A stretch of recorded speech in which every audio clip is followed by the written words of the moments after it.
একদিন আমার গৌরহরি নিত্যানন্দ প্রভু আর মুকুন্দ বসে আছে। মহাপ্রভু চিৎকার করে করে সেখানে কাঁদছেন। কেন জানো? তোমরা কি শুধাও আমায়, মুকুন্দ বলছেন, হে গৌরাঙ্গ কি হয়েছে তোমার? তোমার মুখ এরকম ম্লান কেন রয়েছে গৌরাঙ্গ? তোমরা কি শুধাও আমায়, আমার মনে কি তোমরা বোঝো না? মহাপ্রভু বলছেন, যে দুঃখ মরমে পায় কহিবারে নাহি ঠাই। মহাপ্রভু বলছেন, আমি যা দুঃখ পাচ্ছি তা বলবার নয়। যে দুঃখ মরমে পায়। যদি পয়ারগুলোকে মন দিয়ে শোনেন, কেন কাঁদছেন জানেন মহাপ্রভু? আমাদের জন্য। যে দুঃখ মরমে পায় কহিবারে নাহি ঠাই, ইহা কহি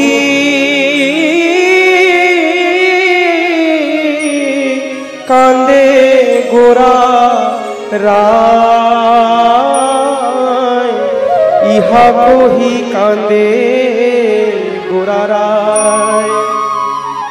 আমার গৌরাঙ্গ কাঁদে গো, গৌরাঙ্গ কাঁদে গো, আমার গৌরাঙ্গ কাঁদে গো, আমার গৌরাঙ্গ কাঁদে গো। কেন কাঁদছে? ওই কলি জীবে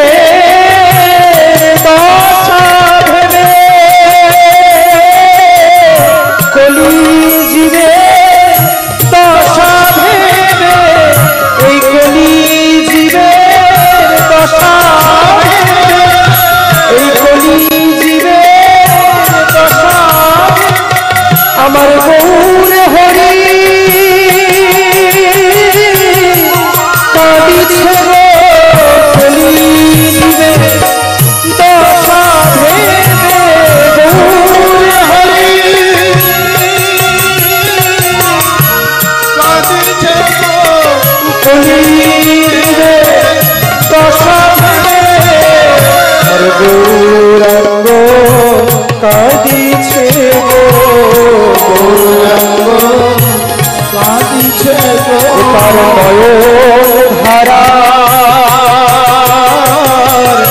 বিরাম নাই, গৌরাঙ্গ কাঁদিছে গো। তার নয়ন ধারা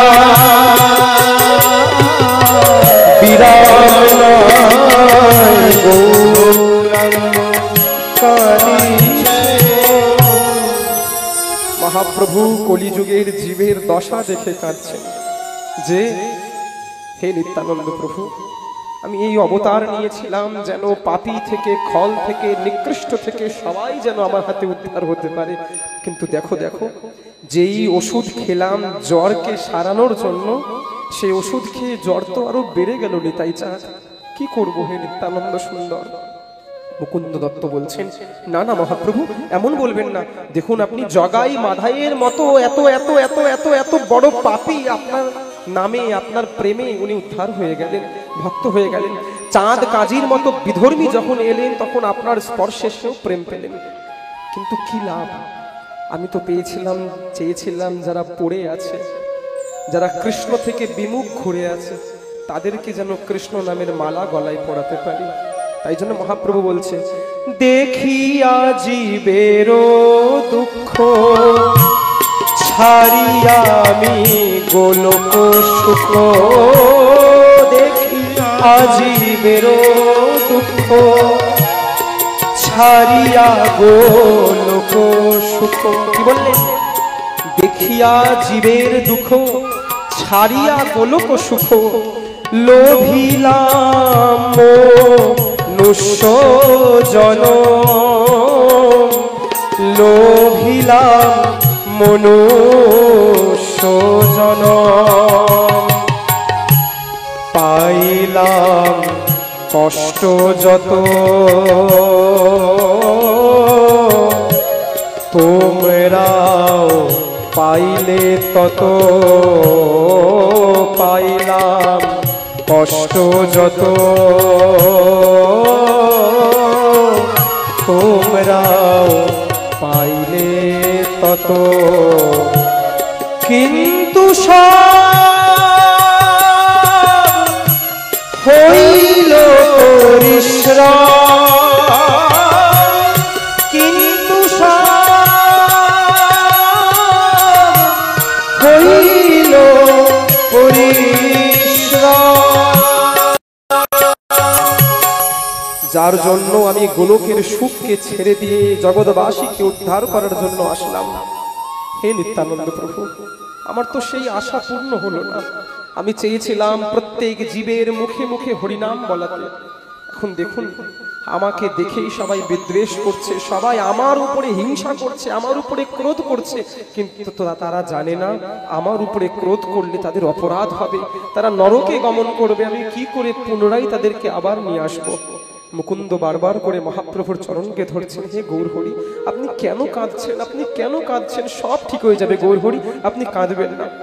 মহাপ্রভু তখন বলছেন, আমি ভাবি হইনু বুদ্ধিহারা, কেমনে তোরিবে তারা। আহা, ভাবুন এই দশাগুলোকে, এই পদগুলোকে শুনুন। ওগো আমি ভাবি হইনু বুদ্ধিহারা, আমি বুদ্ধিহারা হয়ে গেলাম। কেন? কেমনে তোরিবে তারা, তারা কি করে উদ্ধার হবে? তাই জন্য হে নিত্যানন্দ সুন্দর, আজ একটা মনের মধ্যে চিন্তন করেছি। বলে কি? নিতাই চাঁদ, এই জগতে তো আমি উদ্ধার করতে এসেছি, তাই জন্য আমার নাম পতিত পাবন। কিন্তু আমি এখনো সংসারে রয়েছি, গার্হস্থ ধর্মে। আমার স্ত্রী আছে, আমার মাতা আছে। আর জগতের মানুষের কি হয়, যদি কোনো সাধুকে দেখে, কোনো গার্হস্থ সাধুকে দেখে যে সংসারে রয়েছে, তার প্রতিও শ্রদ্ধা জাগে। কিন্তু যদি কোনো ডৌরকৌপিন যুক্ত সাধুকে দেখে, কোনো সংসার ত্যাগী সাধুকে দেখে, কোনো বৈরাগ্য সাধুকে দেখে, তার অন্য মানুষের মধ্যে অনায়াসে সহজেই ভক্তি জাগে, প্রেম জাগে। তাই আমি ভাবলাম, অনেক চিন্তার পর দরাইনু এ অন্তর, অনেক চিন্তার পর দরাইনু এ অন্তর। ওই আমি তরা ছাড়ি গৃহবাস, তরা ছাড়ি গৃহবাস, আমি তরা ছাড়ি গৃহবাস, তরা ছাড়ি গৃহবাস।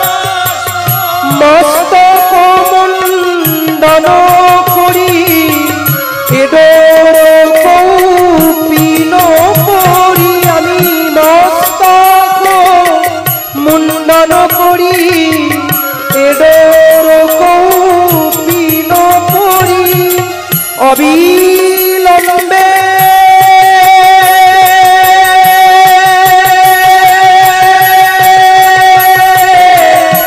লইব সন্ন্যাস, আমি অবিলম্বে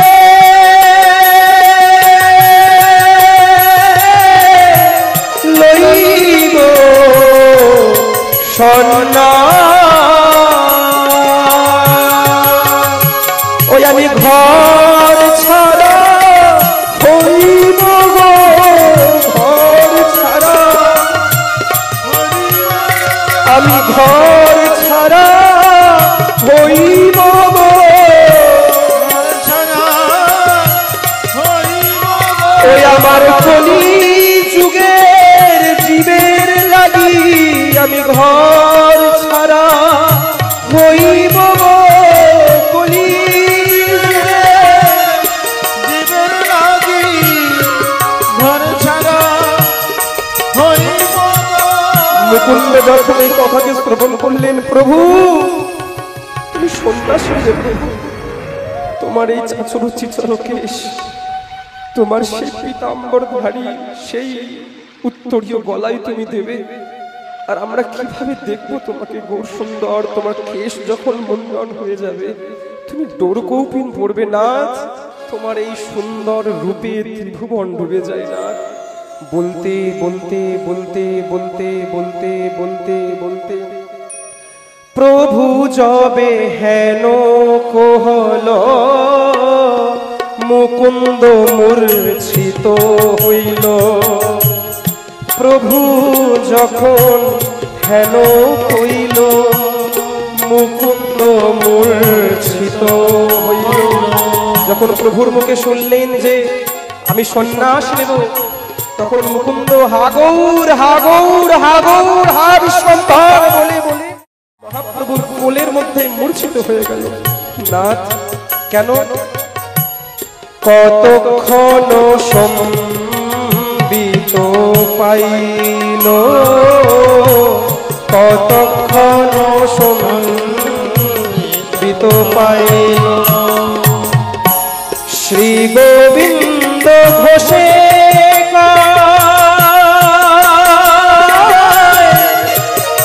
তব উচিত নয়, শ্রী গোবিন্দ ঘোষে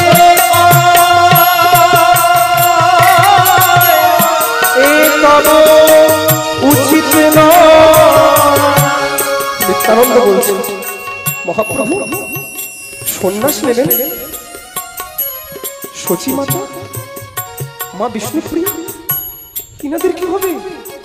তোমার ছাড়া তো কেউ নেই গৌর হরি, তাদের কথা ভেবেছো একবারও? তাদের কি হবে? যে 16 বছরের মা বিষ্ণুপ্রিয়া বসে আছে, যে গৌর বিনা আর কিছু জানে না, তার কি হবে? না না গৌর সুন্দর, এমন তুমি করতে পারো না।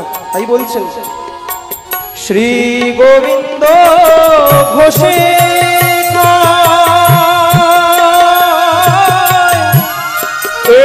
তোমার উচিত নয়, সাঙ্গ করা নদী আরো লীলা, সাঙ্গ করা নদী আরো লীলা। গৌর সুন্দর, যে নিজের হাতে সংকীর্তন মণ্ডলী তুমি গড়েছে, আমরা কত আনন্দে প্রতিদিন সন্ধ্যাবেলা করে সংকীর্তন করতাম, তুমি আমাদের সামনে আজান লম্বিত ভুজকে উদণ্ড নৃত্য করতে, তোমার কেশ রাশিগুলো ঝম্পকের মতো স্কন্ধের মধ্যে পড়তো। যখন তোমার মস্তক মুন্ডন হবে না, আমাদেরকে অনাথ করে চলে যেও না হে ভগবান। তাই বলছেন, ও গো ভেঙো না তুমি, ভেঙো না গো, ভেঙো না তুমি, ভেঙো না গো, ও গো ভেঙো না তুমি, ভেঙো না গো, ভেঙো না তুমি, ভেঙো না গো। তোমার সংকীর্তনের সোনার হাট তুমি ভেঙো না আজ, ভেঙো না গো।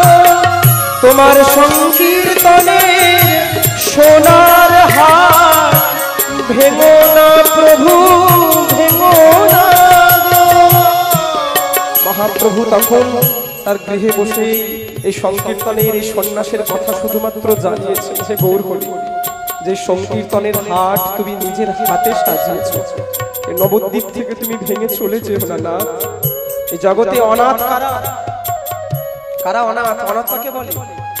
যার মাতা পিতা নেই, যার ভাই বোন নেই, তাকে অনাথ বলেছে? বলে না, ইয়স্য নাথ নাস্তি ইতি অনাথঃ। যার মাতা পিতা নেই তাকে তো অনাথ বলেন না, বলে যার জগন্নাথ নেই, যার বিষ্ণুপ্রিয়া নাথ নেই, যার রাধানাথ নেই, যার গোপীনাথ নেই, তাকে এই জগতে অনাথ বলেছে। হে গৌর সুন্দর, আমাদেরকে অনাথ করেছে বলে। এই কথা চলতে চলতেই সচী মাতা আসলেন। সচী মাতা এসে বলছেন, হ্যাঁ রে, তোরা এত আস্তে আস্তে তিনজনে মুখ ম্লান করে কি গল্প করছিস? নিত্যানন্দ প্রভু উঠে গিয়ে বলছেন, মা মা শোনো শোনো, দেখো দেখো তোমার পাগলা নিমাই কি বলছে, দেখো ওরা কি সন্ন্যাস নিবে। চিৎকার করে মা বলেছেন, নিমাই না নিমাই, আমার একটা চোখ আছে বাবা, দুটো চোখ ছিল, বিধাতা একটা চোখ কেড়ে নিয়েছে। এমন অযতন কথা তুই বলিস না নিমাই। আমি না হয় মরে যাব, আমি না হয় বৃদ্ধ হয়েছি, বুড়ি হয়েছি, কদিন পরে চলে যাবো, বিষ্ণুপ্রিয়ার কি হবে? এই অমঙ্গলের কথা বলিস না বাবা, তুই সন্ন্যাস নিবি? কি হয়েছে বাবা, তোর কি লাগবে বল? মা তখন নিমাইকে সান্ত্বনা দিচ্ছে, না না মা, এসব কি কথা বলা, আমি এসব কখনো করবো নাকি? না না মা, ওই আমি যেথায় যাব তোমায় বলে যাব, যেথায় যাব ও মা, আমি যেথায় যাব তোমায় বলে যাব। শুধু এইটুকু বলি, এই সোনার পাখিকে বেঁধো না